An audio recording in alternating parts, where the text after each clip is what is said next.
del senatore Silvio Berlusconi proclamato nella regione Molise. Un coup dur dont le Cavaliere va avoir du mal à se remettre. Suite à une condamnation pour fraude, Silvio Berlusconi a été expulsé du Parlement qu'il n'avait pas quitté en 20 ans de carrière. Mais face à la foule d'inconditionnels rassemblés devant sa maison, il n'a rien perdu de son assurance.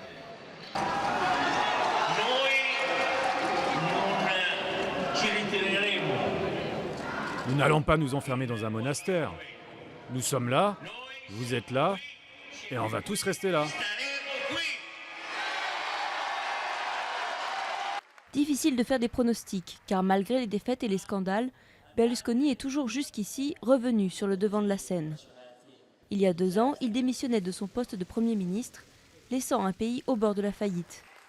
Son avenir devait alors s'écrire dans les tribunaux, notamment pour des affaires de prostitution comme le Rubygate et les soirées Bunga Bunga.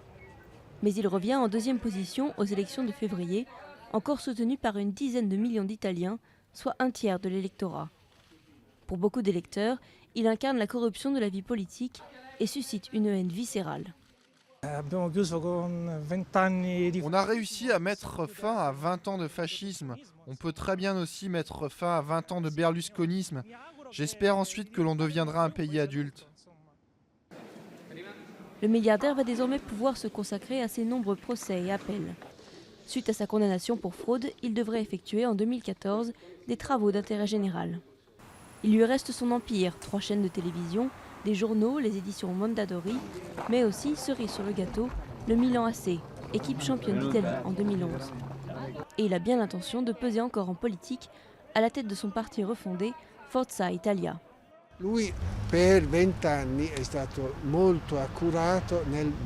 Pendant 20 ans, il a pris soin de ne laisser aucun rival monter dans les rangs du parti, ce qui va laisser la droite très affaiblie quand il quittera la politique, s'il quitte la vie politique.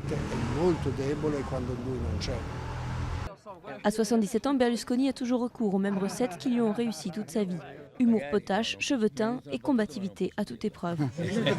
Père de 5 enfants issus de 2 mariages, il s'est fait implanter un stimulateur cardiaque en 2006 et n'a pas ralenti le rythme depuis. Il s'est fiancé en 2012 à une jeune femme de 28 ans.